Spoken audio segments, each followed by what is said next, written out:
바나바의 고향이란 제목으로 설교를 준비하다가 오늘 바울을 찾으러 바나바가 다소로 갔다는 이야기, 오늘 본문에 바나바가 바울을 찾으러 다소에 가서 다소에 좀 더 머물러서 사도 바울을 만나고 그 바울이 그렇게 목숨을 걸고 전했던 복음, 그 복음의 핵심, 그 본질을 좀 더 선명하게 우리가 깨닫고 그 복음의 광채가 우리 안에 빛나도록 이렇게 새로운 도전이 필요하다는 생각이 들었습니다. 물론 담임 목사님이 로마서를 12월까지 그렇게 주제로 해서 교회 전체가 로마서를 공부하게 된다고 하니까 그 로마서를 이해하려면 사도 바울을 이해해야 되고, 또 바울을 이해하려면 바울의 고향을 이해해야 되고, 고향을 배우면서 바울의 배경을 이해할 수 있고, 사도 바울이 어떤 사람이었는가, 어떻게 변화됐는가, 그리고 어떤 일을 했는가 하는 이런 중요한 배경을 저희들이 좀 더 자세히 아는 게 필요합니다. 목회를 하면서 사람을 이해하는 방법을 몇 가지로 이렇게 연구를 했습니다. 이해 안 될 때 많습니다. 그런데 이해 안 되는 지금을 조금 이렇게 조사하고 또 배경을 이렇게 함께 나누어 보면 대부분 성장, 그리고 과거의 우리의 삶의 그 백그라운드가 사람을 만들어가는데 대단히 중요하다는 역할을 한다는 걸 알게 됩니다. 6.25를 겪은 세대, 그 다음에 70년대생, 그 다음에 80년대생, 90년대 자란 사람, 뭐 이런 여러 가지 사회적인 배경, 그리고 이런 것들이 우리 성장이나 인격 형성에 대단히 중요한 영향을 준다는 것을 생각하게 됩니다. 이와 같이 사도 바울이라는 사람이 나서, 자라서, 태어나서, 자라서, 성장해서, 유학 가서 이렇게 그 전 과정을, 그 토양, 그 배경을 이해한다면 사도 바울이 어떤 사람이었는가를 이해할 수 있고, 그 사람을 이해하면, 그 배경을 이해하면 그 사람의 회심이 얼마나 대단한 것인가를 저희들이 알게 됩니다. 전에 말씀드렸죠. 사도 바울은 그 다소라는 도시에서 태어났는데 큰 도시다. 50만 명이 사는 대도시였다. 그리고 학문의 도시여서 알렉산드리아나 아데네보다 못지않은 더 큰 학문의 도시로 대학과 많은 학자들이 모여있는 그런 대형 도시인데, 경제적으로도 여유롭고 또 정치적으로도 길리기아 지방 전체에 영향을 주는, 군사적으로도 그 요새가 되어서 대단히 중요한 역할을 하는 도시였다. 그런 도시에서 부유한 가정에서 태어났다. 그가 사내들인 회원이었다. 요즘 말하면 컨그레스나 parliamentary, 그런 의회 혹은 공의회의 멤버였다는 이야기는 참 우리가 지금 이해하기 어렵습니다. 당시에는 그 사내들인의 멤버는 어떤 일을 하다가 살인을 했다, 과실이나 혹은 실수로 사람을 죽였다고 해도 치외 법권처럼 재판을 받지 않는, 면제되는 아주 높은 사회적인 지위였다는 것을 지금 역사 속에서 알게 됩니다. 그만큼 경제적으로도 사회적으로도 정치적으로도 높은 지위에 있던 사도 바울이 어떻게 회심했는가 하는 말씀 지난번에 드렸죠. 한 번 더 말씀드리는 것을 용서해 주시기를 바랍니다. 계시라는 말씀을 드리면서 계시라는 게 요한계시록처럼 가려져 있는 앞으로 될 일 혹은 안에 있는 것들이 이렇게 커튼으로 가려져 있는데 그걸 누가 이렇게 열어줌으로 안에를 볼 수 있다. 그걸 계시라 이렇게 말씀을 드렸습니다. 하나님이 사도 바울에게 하나님의 감추어진 비밀, 복음이라고 하는 아무나 깨닫기 쉽지 않은 신비하고 놀라운 계시로 그 복음을 볼 수 있는 계기를 주셨다는 것입니다. 그래서 사도직의 도전을 받을 때 사람에게서 난 것도 아니고 사람으로 말미암은 것도 아니고 사람에게서 배운 게 아니라 하나님의 계시로 이 복음을 받았다. 이렇게 설명을 하게 됩니다. 사실 예수님의 12 제자는 예수님과 함께 다니면서도 그 복음의 참 깊은 뜻을 이해하기 어려웠습니다. 그래서 가끔 바른 말도 했지만 엉뚱한 소리도 하고 또 잘한 것도 있지만 늘 싸움도 잘하고 그러면서 뒤죽박죽 그렇게 시간을 보내며 3년을 보냈는데 사도 바울은 단 3초도 안 되는 짧은 시간에 압축 파일로 계시를 받고 복음을 이해하고 그리고 그 복음을 위해서 목숨을 바치는 생애의 변화를 그런 극적인 회심을 경험했다는 것은 참 놀라운 이런 사람이 이렇게 바뀌었기 때문에 이런 놀라운 일은 하나님만 하셨다. 아멘. 네, 하나님만 하셨다. 그렇게 봐야 됩니다. 아무튼 그 계시는 보여주신 건데 내가 보려고 한 게 아니라 그분이 보여주셔야만 볼 수 있다는 거. 지난번에 한 번 더 말씀을 드렸습니다만 여러분과 제가 가진 이 복음에 대한 이 진리에 대한 지식 그리고 믿음 이것은 하나님이 우리의 눈을 열어주셔서 보게 하셔서 그래서 깨닫고 본 것이다. 네. 그렇죠? 예. 그렇지 않으면 우리가 우리의 시간을 투자할 이유가 없습니다. 그리고 우리의 소중한 물질을 그분을 위해서 그 복음을 위해서 바칠 아무런 이유가 없습니다. 그럴 사람도 없고 그렇게 바보처럼 평생을 거기다 바칠 사람은 아무도 없습니다. 복음을 보여주셨기 때문에 그리스도 예수로 말미암아 하나님의 자녀된 것을 성령이 알게 하시고 우리 마음에 눈으로 볼 수 없었고 손으로 만질 수 없었지만 그 말씀이 우리에게 보여주신 대로 믿음으로 우리 안에 살아있기 때문에 시간과 생애와 물질과 삶을 다 바쳐서 복음을 위해 이렇게 주일마다 모이고 헌신하고 시간 내고 헌금하고 선교하고 평생을 기도하고 찬양하면서 주님 중심으로 살게 된 줄 믿습니다. 믿습니다.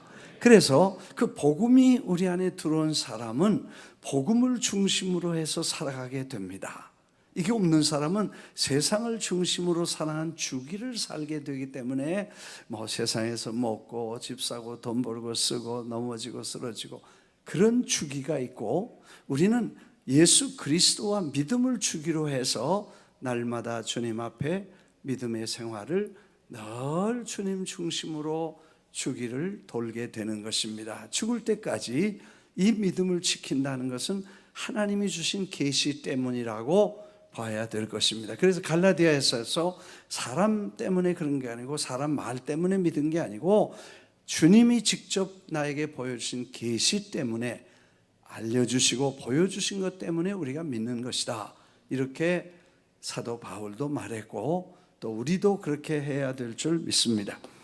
제가 너무 소프트하게 말씀드리니까 주무시는 분이 계신데 좀 크게 얘기할까요? 네.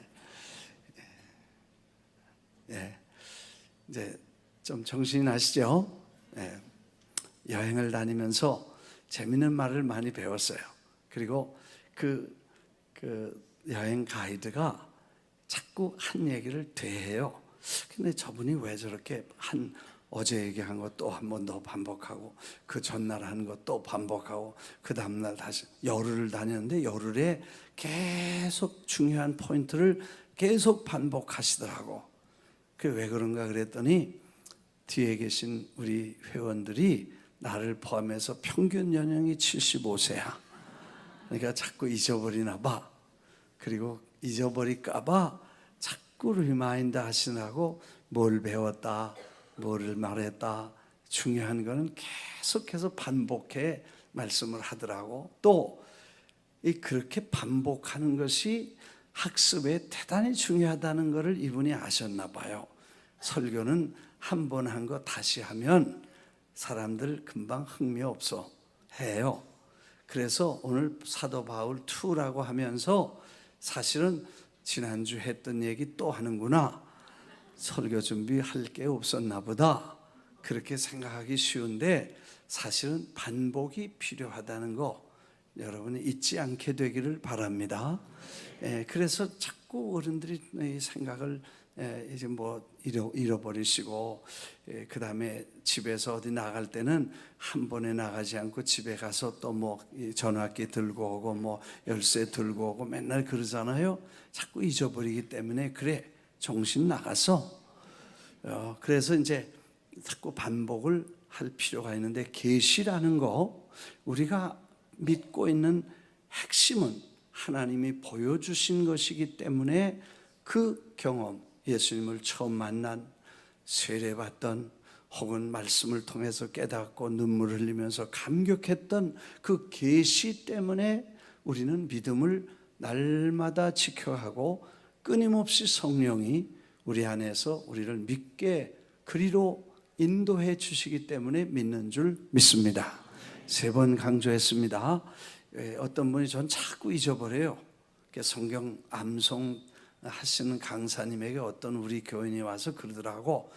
저는요 돌 만들어 갔는지 안 외워져요. 그랬더니 아니에요, 돌에는요 새기면 잘 지워지지 않아요. 뭐 그랬다 그래. 그러니까 자꾸 반복해서 계속하면 아마 거의 기록이 되나 봐요. 우리가 반복하는 걸 두려워하지 않게 되기를 바라고, 그 재밌는 얘기 하나 하겠습니다. 우리 여행 갔던 분들, 터키 여행 갔던 분들은 다 알아. 무슨 얘기냐, 하도 정신이 없으니까 예화를 들어서 재밌는 말을 했어. 한국에 정신이라는 아이가 있었대.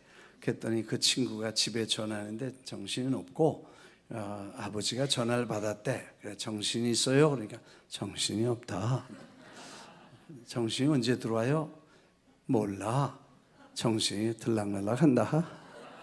뭐 그랬다는 얘기를 우리가 내내 한번 해보겠습니다. 정신이냐?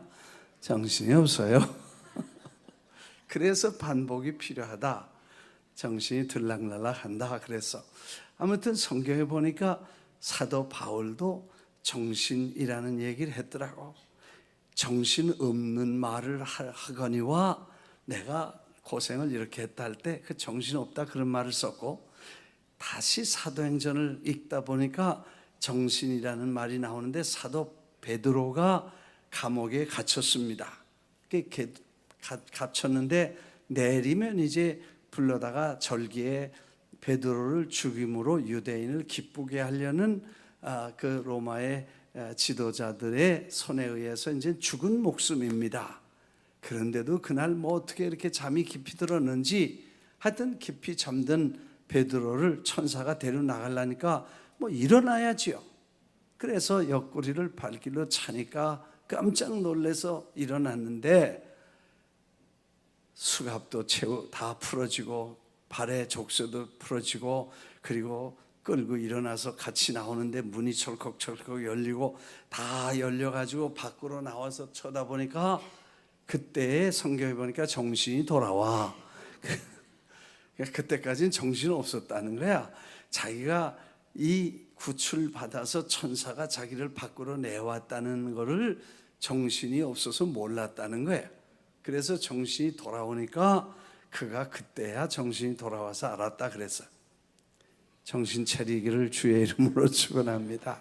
아멘. 네, 그래서 우리가 정신이 없어도 자꾸 들어야 된다, 그 말씀을 드리면서, 아무튼 사도 바울이 그렇게 중요하게 회심하고 계시를 받고 그 다음에 돌아서서 복음을 전하다가 어려움을 겪게 됩니다. 두 가지 어려움을 겪는데, 유대인은 유대인이었으면서 변심하고 변질돼서 다시 배신해서 예수교를 믿는 사람이 됐기 때문에 유대인은 저를 미워했고, 기독교인들은 기독교인을 방해하던 사도 바울로 봤기 때문에 저를 두려워했습니다. 그래서 저를 가까이 하는 사람이 없이 왕따를 당하게 되니까 바나바라는 사람이 이 사도 바울의 간증을 대신하면서 유대인 기독교인들에게 소개를 하게 되죠. 그래서 거기서 교제를 하다가 사역을 하면 계속 기적이 일어나고 많은 사람이 예수님을 믿게 되니까 유대인들이 저를 죽여야 되겠다고 하니까 이 사도 바울을 데리고 고향으로 피신을 시키게 됩니다. 그래서 예루살렘에서 저는 다소에다가 저를 갖다 이 피신을 시켜놓고, 그 다음에 시간이 지났을 때에 이 안디옥에서 예수 믿는 사람, 헬라 유대인에게만 예수를 전했는데 헬라 사람들에게도 복음을 전했기 때문에 이방인들도 기독교인이 되고 있다는 소식을 듣고 예루살렘에서 바나바라는 사람을 통해서 안디옥이라는 지역을 가보라, 이렇게 됐습니다. 그래서 예루살렘에서 파송된 안디옥에 간 이 바나바가 안디옥에 가보니까 많은 부흥이 일어났습니다. 예수님을 믿고, 오늘 성경이 어디에 그게 나오냐 하면 사도행전 11장에 나오죠. 바나바가 사울을 찾으러 다소에 가서 이 안디옥에 가보니까 큰 부흥이 일어났습니다. 놀랍게도 바울도 가기 전에, 바나바도 가기 전에 지도자도 없는데 예수 믿는 사람이 같이 했는데, 그때 하나님의 손이 저들과 같이 계셔서 부흥이 일어났다는 것입니다. 우리는 생각하기에 교단이 좋다든지 무슨 지도자가 훌륭하다든지 혹은 뭐 교회 시스템이 잘 돼서 교회가 부흥된다, 이렇게 생각을 하지만 그건 일반적인 통념이고, 실제는 주님의 손이 같이 하시니까 교회가 부흥되는 것입니다. 믿으시면 아멘 하십시다. 네, 주님의 손이 같이 하시면 지도자가 없어도, 교단이 없어도, 어떤 조직이 없어도 주님은 일하시고 부흥은 이루어지고 기적은 이루어진다는 것입니다. 우리가 이걸 잘 의식해야만 본질을 이해할 수 있습니다. 자꾸 사람, 조직, 기관, 행사 뭐 이런 데다가 우리가 마음을 쏟기 쉬운데, 성경은 예수 그리스도의 손이 함께 하신다는 게 중요하다는 것입니다. 그래서 이 말씀을 보면 여러분이 개인이나 목자나 혹은 목장이나 교구나 직장이나 가정이나 여러분과 함께 하시는 주님의 손길이 있으면 어디서든지 언제든지 지금도 주님의 역사는 일어날 수 있다는 것을 인식하고 역사하시기를 주의 이름으로 축원합니다. 축원합니다. 사람들은 할 수 있는 대로 사람에게 모으려고 합니다. 지도력에 모으려고 하고, 그리고 사람을 모아서 지도력이 역사하려고 하지만 성경은 그렇게 말하지 않습니다. 주님의 손이 같이 하시는 것이 부흥이고 축복이고 기적이고 역사인 줄 믿습니다. 사람들은 어떤 조직이나 기관이나 어떤 그런 시스템으로 통해서 역사가 일어나기를 기대하는데 그 생각을 버려야 되고 주님의 손길을 의지하게 되시기를 주님의 이름으로 축원합니다. 누구든지 언제든지 어디서나 주님이 함께 하시면 지금도 여러분에게도 기적이 일어나고 주님의 위대한 부흥이 경험될 줄 믿습니다. 믿으시면 아멘. 믿으시면 아멘. 네, 이걸 신앙이라고 말합니다.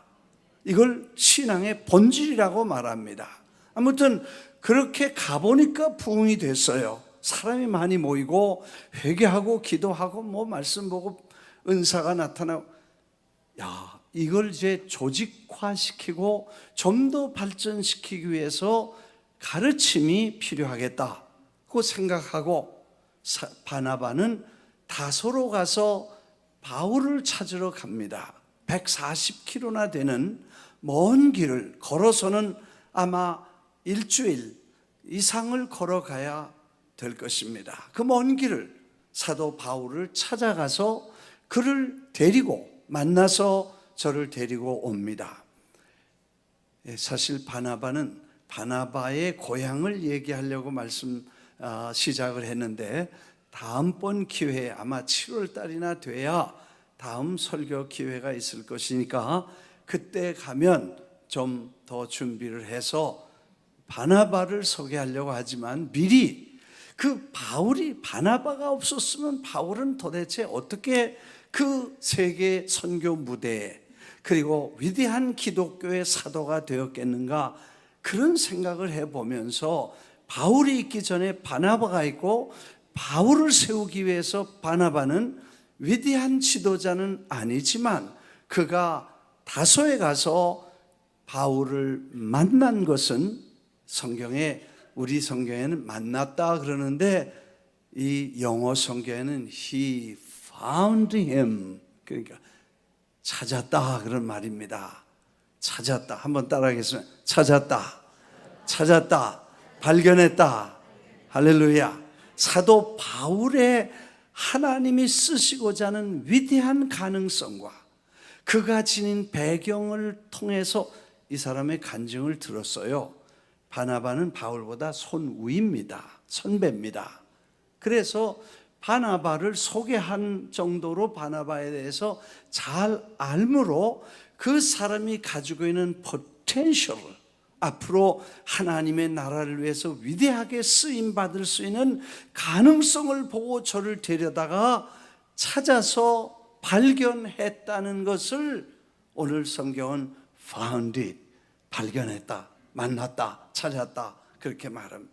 사실 우리가 큰 일을 우리 자신이 할 수 없어도 어떤 때는 우리가 전도한 분이나 우리가 이렇게 발견하고 키워서 세워준 분이 더 큰 일을 할 수도 있는 가능성을 성경은 우리에게 말합니다.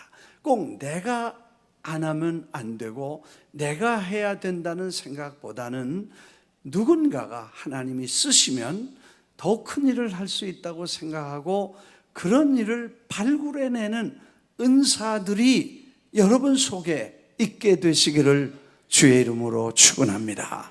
축원합니다. 그걸 여러분이 아이 하나를 돕는다든지 414를 지금 하나 아이를 스폰서한다든지 한 아이를 위해 일부를 투자하는데 그 아이가 자라서 하나님의 위대한 사람이 될 것을 믿음으로 볼 수 있는 발견하는 사람은 위대한 바나바와 같은 사람이라고 보아야 될 것입니다. 아무튼 바울을 발견해서 데리고 1년 동안 안디옥에서 저가 사역을 할 때 많은 열매들이 열렸습니다. 저희들이 가르쳤다고 하니까 이 믿음이라는 것은 믿음을 가지고 함께 배우면서 성장하는 밸런스를 필요로 합니다. 말씀의 지식과 은사들이 함께 역사하는 기초를 만들어가는 작업을 안디옥 교회에서 하게 됩니다. 그렇게 해서 은혜와 말씀, 진리와 말씀이 균형을 잡히니까 성령께서 그들을 통해서 세계 선교의 첫 번째 위대한 교회로 안디옥 교회를 쓰시게 되었다는 것입니다. 결국 바나바와 바울을 성령께서 따로 세워서 금식하며 선교사로 파송하라고 하는 음성을 듣고 지도자를 가차없이 아낌없이 서슴없이 저들을 선교사로 파송하는 안디옥 교회의 신앙은 참 위대하고 훌륭하다고 생각이 됩니다. 아무튼 지난주에 말씀드렸던 이런 그 다소에서 자란 사도 바울, 헬라어도 잘하고 히브리어도 잘하고 라틴어도 잘하는 그런 로마의 문화와 헬라의 문화와 그리고 유대의 문화를 다 잘 알고 그리고 구약의 성경을 아주 깊이 이해하고 공부한 학식 있는 사도 바울이 결국 복음을 받아들이면서 구약을 복음으로 재해석해냈던 그의 위대한 변증은, 기독교를 변증했던 그 변증은 그 누구도 따라올 수 없는 절대적인 존재로서의 복음을 증거했다, 그런 말씀을 지난 시간에 드렸습니다. 그러면 그렇게 목숨을 갖다 바치기로 하고 평생 복음을 전한 그 복음의 핵심이 뭐냐, 조금 더 설명을 드리고 마치려고 합니다. 왜냐하면 지난 시간에 1시간 동안에 이 다소 동네 얘기하다가 그 복음의 본질을 깊은 얘기를 좀 못했어요. 그래서 그 복음이 뭐냐 하는 것을 갈라디아서를 한 번 더 읽고, 갈라디아서의 16장 로마서의 핵심이 갈라디아서 축소고, 그 갈라디아서 전체에 축소한 내용이 5장 1절인데 그리스도께서 너희를 자유케 하기 위해서 자유를 주셨으니 그러므로 다시는 종의 멍에를 매지 말라. 그리스도께서 우리를 자유롭게 하려고 자유를 주셨으니 그러므로 굳건하게 서서 다시는 종의 멍에를 매지 말라. 할렐루야. 한번 다 따라서 같이 한번 읽겠습니다. 그리스도께서 우리를 자유롭게 하려고 자유를 주셨으니 그러므로 굳건하게 서서 다시는 종의 멍에를 매지 말라. 지난 주간에 이 미주의 이승만 박사 기념사업회에서 저보와 설교해 달라고 그래서 설교하는데 본문을 달라고 그래서 이 5장 1절 갈라디아서를 가지고 설교했습니다. 그런데 제가 그런 말을 했어요. 난 정치가도 아니고 난 뭐 사상가도 아니다. 그러나 이승만 박사가 그가 율법과 옛날 나오는 유교와 전통적인 권위주의에서부터 예수 그리스도를 옥중에서 만나고 복음을 깨달은 다음에 그가 이 복음은 위대한 자유를 주는 것이다. 특히 하나님의 형상을 지음받은 사람이 그 어떤 것에도 눌려서는 안 되는데, 복음이 들어오기 전에는 죄와 그 죄를 다스리고 있는 율법의 지배를 받으면서 제약을 받아서 종로로 됐다는 것입니다. 그래서 복음이 들어오기 전에는 악한 영이나 율법이나 종교적인 계율에 묶여서 슬레이버리, 아주 노예로 종이 돼서 끌려다녔다 하는 것을 알았고, 그 다음에 계시를 받고 복음을 깨닫고 나니까 하나님의 형상대로 죄의 문제와 율법에서 우리를 해방시키고 하나님의 자녀로 다시 회복시켜 주셨기 때문에 우리는 자유인이 됐는데, 율법에서부터의 자유, 죄에서부터의 자유, 그리고 어떤 얽매임에 묶일 수 없는 자유인이 됐다. 이 자유가 하나님이 인간에게 주신 소중한 자유다. 그래서 사람은 그 누구에게도 묶일 수 없고 어떤 것에서도 묶일 수 없는 인간으로서의 자유, 인간으로서의 인테그리티와 디그니티가 있어서 이 존귀한 존엄성을 가진 게 자유다. 하나님 앞에서의 자유, 하나님이 자유로운 분이니까 그분의 자녀로서 자유, 어떤 것도 묶여서는 안 된다 하는 것을 복음 안에서 발견했기 때문에 그가, 이승만 박사가 갈라디아서 5장 1절을 제일 좋아한 성경 구절이고, 우리 민족이 무지와 가난과 그리고 우상 숭배와 이 피압당하는 일본 제국에서부터 우리는 자유를 얻어야 된다 하니까 그걸 정치적으로 생각하는데, 사실은 그가 하나님의 복음이 준 인간에게 주신 자유를 회복하고 이 자유를 방해하는 그 어떤 제도나 어떤 제국이나 어떤 사상이나 철학은 이건 아니다. 아멘 안 하셔도 네. 다시 말씀을 드립니다. 일본이 와서 대한민국을 막 억누르는 거, 그 억눌림을 인간으로서 우리를 억누르는 거, 이거는 아니다, 안 된다, 이 얘기입니다. 일본이 와서 한국을 눌렀다, 그것 때문에 그런 게 아니라 한 인간으로, 한 인간을, 제도나 국가가 한 인간의 자유와 존엄성을 누를 수 없다, 이건 자유다, 복음 안의 자유다, 이거를 방해하는 일본 제국주의를 깨부셔야 된다. 그래서 그분들에게 저항도 아니고 그분들의 3.1운동의 사상을 보면 그렇게 썼어요. 여러분, 일본 사람들에게 그랬어요. 당신들이 이렇게 사람을, 존귀한 사람을, 자유를 억박하는 이 자체는 사람이 할 일이 아니다. 너 이거를 고쳐야 된다. 너 이렇게 안 하면 너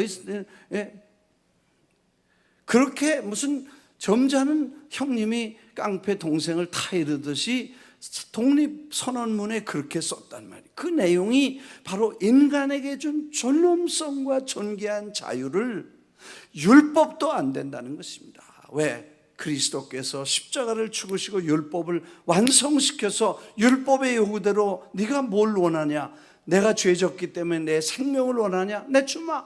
그리고 생명을 내줬다는 거예요. 이게 성찬이에요.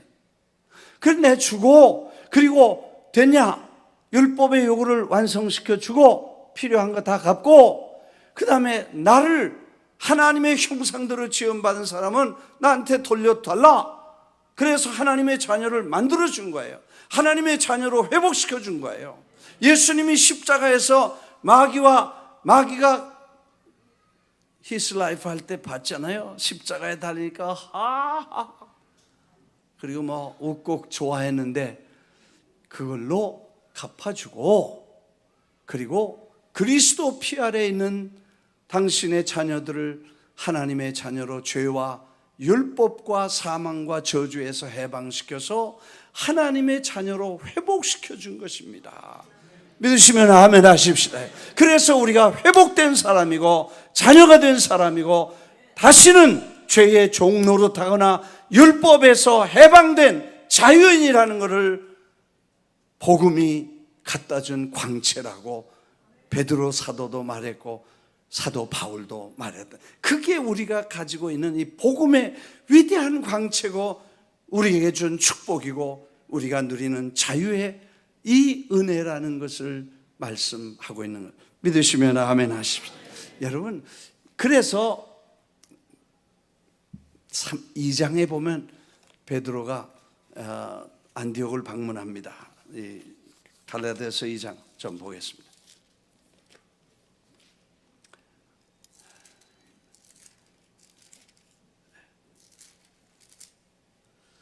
11절이죠. 갈라디아서 2장 11절. 게바가 안디옥에 이르렀을 때 이제 바나바가 오고 그 뒤에 베드로도 부흥회하러 왔는지 설교하러 왔는지 초청받아 왔는지 몰라.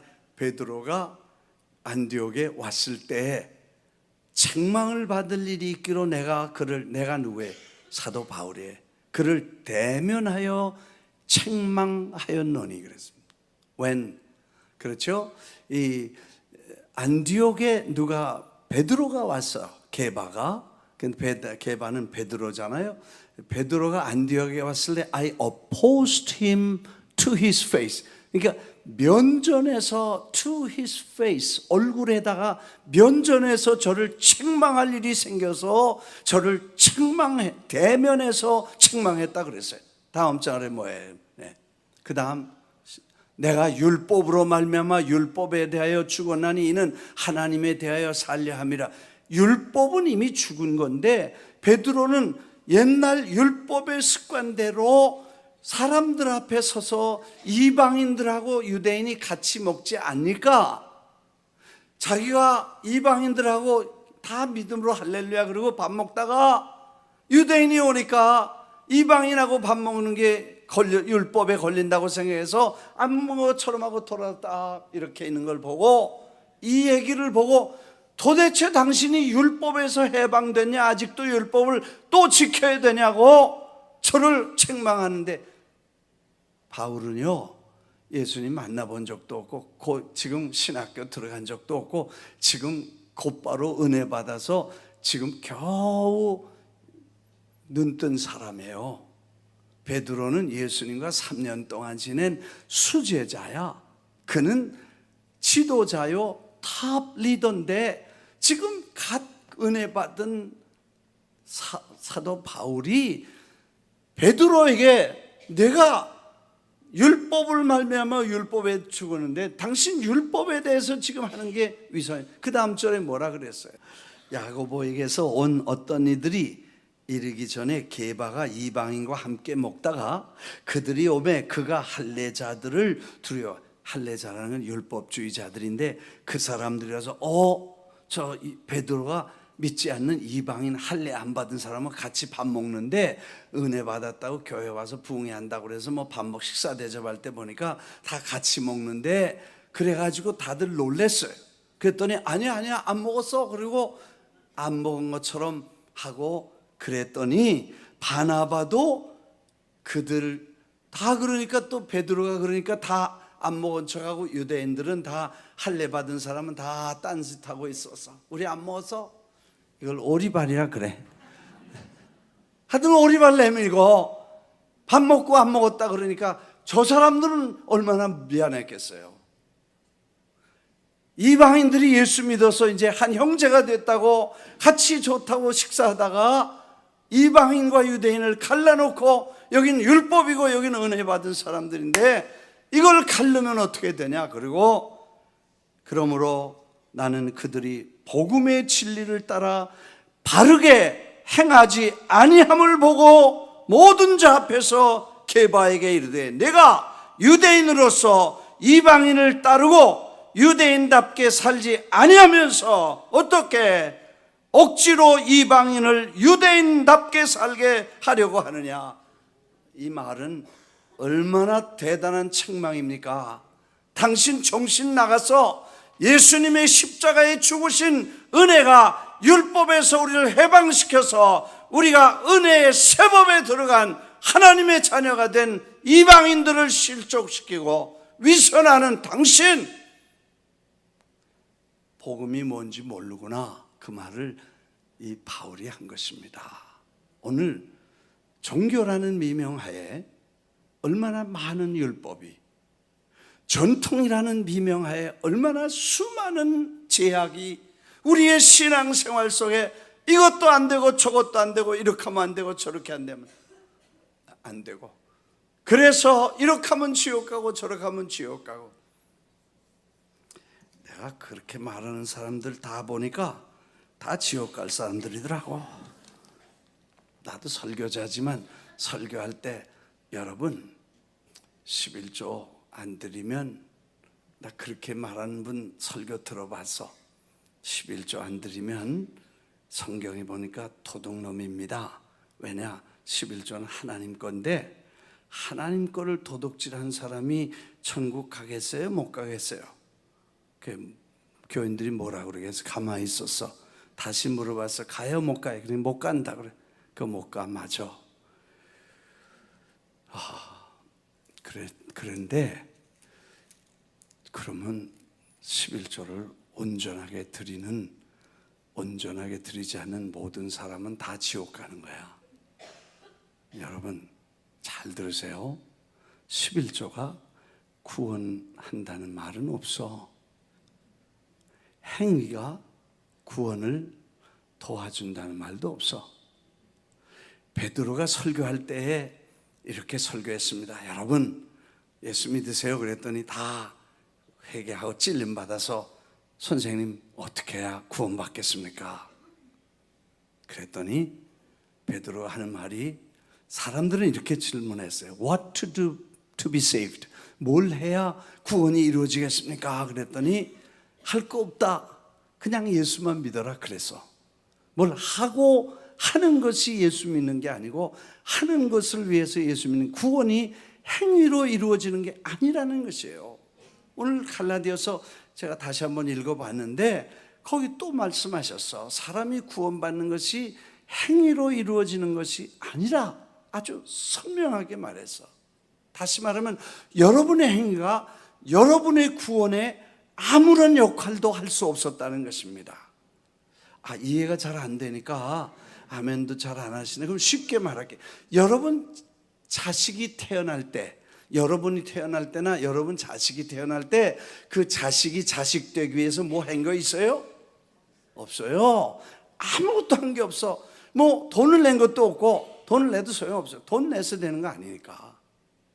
여러분의 자식이 자식 되기 위해서 무슨 부모에게 편지 한 장을 썼다든지 무슨 뭐 엄마라고 뭐 이렇게 말을 했던, 그래서 되는 거 아니야. 아무것도 한 게 없어. 그냥 just 태어나면 되는 거야. 선물이야.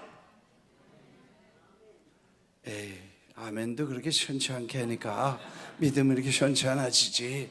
그럴 때는 아멘! 할렐루야! 그렇게 해야 마귀가 와서 신방 안 해. 다시 하겠습니다. 이거는 여러분이 행위가 여러분의 구원에 아무런 도움을 주지 않은 것처럼 여러분의 구원이 행위 때문에 영향을 받지 않는다는 것입니다. 이것이 복음이에요. 구원은 선물이고 하나님의 은혜요, 은혜의 선물인 것입니다.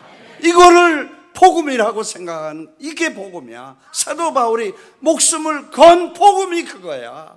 그래서 그는 이 복음을 온 땅에 전해야 된다고 생각하면서 이 말을 했어요.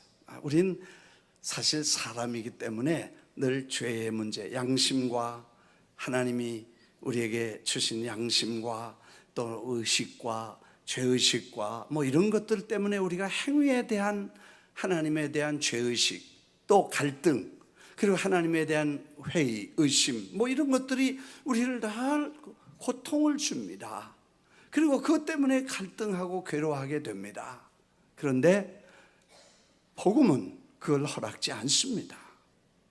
복음은 하나님이 위대한 진리, 자유를 우리에게 주시면서 하나님의 자식을 삼으시겠다고 결정하신 것은 그리스도 예수 안에 들어와서 하나님의 아들이 십자가의 죽으심을 고백하고 믿고 마음에 모셔드림으로 하나님의 자식으로 회복된 자체가 구원이고, 구원받았다는 건 하나님의 자식이 됐다는 것입니다.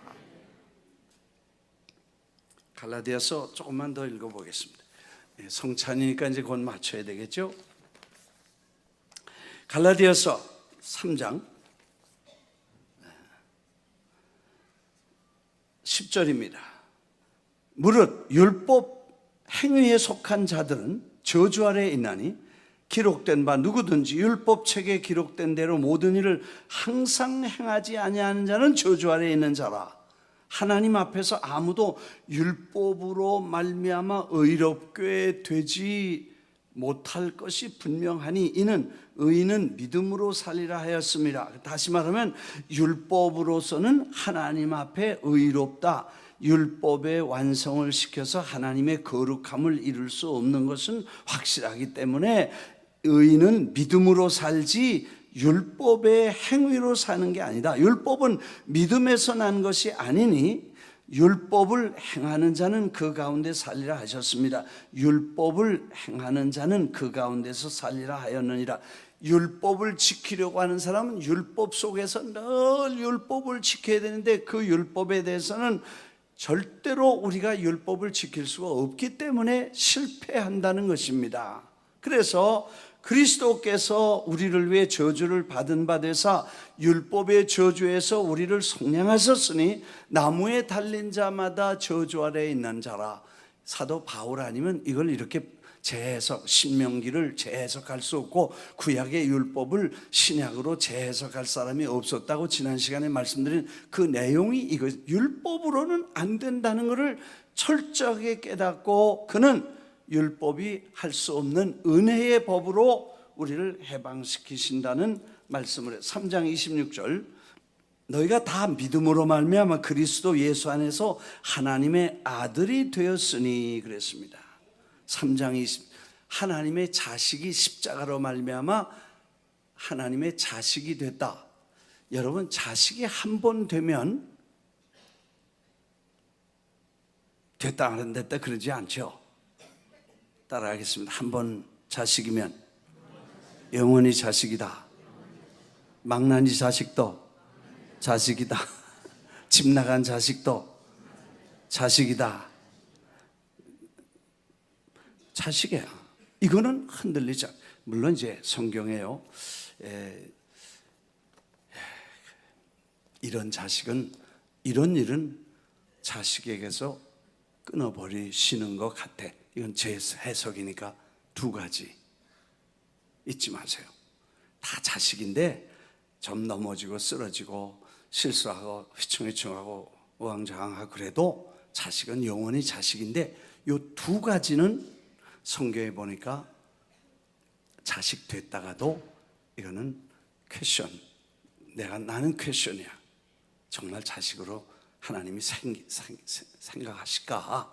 아마 위험하다, 안 된다, 아마 그럴 가능성이 있다, 그렇게 봐서 두 가지 잘 들으세요. 위험해. 이거는 첫째, 하나님의 아들 예수의 피, 그리고 하나님의 거룩함을 경험하고 자식된 감격을 경험하고 십자가의 피를 돼지 피나 소선지나 별로 다른 바 없이 밟고 무시하고 십자가에 은혜 주셨던 것을 밟고 아주 무시하고 하나님의 은혜를 저버린 것과 두 가지 다 합쳐야 돼요. 하나님의 이름을, 예수의 이름을 정면으로 도전하면서 악한 생각을 품고 하나님을 대적하는 자리에 들어간 사람은 그건 성령을 거역한 것이고 은혜를 저버린 것이고, 그 다음에 저버려서 내가 약해서 넘어진 게 아니고 악한 마음이 들어서 하나님 이름과 그 은혜와 그 사랑에 대한 증오심과 저주로 그를 대적하는 사람에 대해서는 퀘션, 안 된다 그런 말은 없는데 퀘션, 나는 언제 봤어요? 자식이요? 아무리 말썽을 부려도 그 자식 끝까지 쫓아다녀. 근데 어떤 집 한번 보니까 도끼를 들고 들어와서 왜 날 낳았어? 야, 돈 내. 그리고 도끼로 부모를 막 협박하고 죽인다 그러니까 아버지가 가서 호적에서 빼버렸어. 하나님 앞에 우리가 미쳐서 그렇게 되지 않는 이상, 여러분, 주님은 우리를 버리거나 떠나지 아니하시고 세상 끝날까지 같이 계시겠다고 약속하신 줄 믿습니다. 믿으시면 아멘 하십시오. 여러분, 이거 우리가 좀 선명하게 해야 돼요. 정말 하나님의 자녀가 돼서, 여기서 그들이 자녀가 됐고 그 다음에 또 말씀 보니까 4장 4절인가요? 예, 때가 참에 하나님께서 율법에는 하신 것은 율법에는 속량하시고 우리로 아들의 명분을 얻게 하려 하심이라. 4장 4절. 때가 참에 하나님이 그 아들을 보내사 예수님을 통해서 여자에게 나시고 율법 아래서 나게 하신 것은 우리로 아들의 명분을 얻게 하려 하심이고, 6절에는 이렇게 말했어요. 너희가 아들이므로 하나님이 그 아들의 영을 우리 마음속에 보내사 아빠, 아버지라고 하나님을 부르게 하셨느니라. 하나님이 이젠 아버지가 되시고 아버지로서 자식이 이런 관계가 됐기 때문에 율법에서는 해방되고 우리가 은혜의 성령의 세법의 하나님의 은혜 가운데 있다는 것을 복음은 우리에게 날마다 선포하고 우리 안에 성령은 날마다 새롭게 해주시는 줄 믿습니다. 이것이 복음이라는 것입니다. 율법이 수천 가지가 있어. 하지 말라는 거 어마어마하게 많아. 하라는 거 그걸 다 무슨 재간으로 다 하고 안 할 수 있겠냐. 그래서 율법은 몽학 선생이고 우리를 죄를 깨닫게 한 것이고 죄를 해결할 수 없지만 은혜의 성령은 십자가로 우리를 구원하신 아버지의 사랑은 이제 그런 율법이 아닌 사랑의 관계를 이루었기 때문에 하나님의 자녀를 만드셨다는 것입니다. 그래서 그 사랑에 감격해서 사도 바울은 소경이 되었던 것은 눈이 열리고 눈이 열렸던 건 소경이 됩니다. 놀랍게도 이 변화가 생겨 트랜스포메이션이 이루어졌어. 왜냐? 사도 바울이 그렇게 찬란하게 보였던 세상, 그렇게 자랑스럽게 여겼던 학문, 그렇게 위대하게 보였던 자기 과거의 경력, 이걸 다 꾸겨서 분뇨와 같이 쓰레기통에 넣게 됩니다.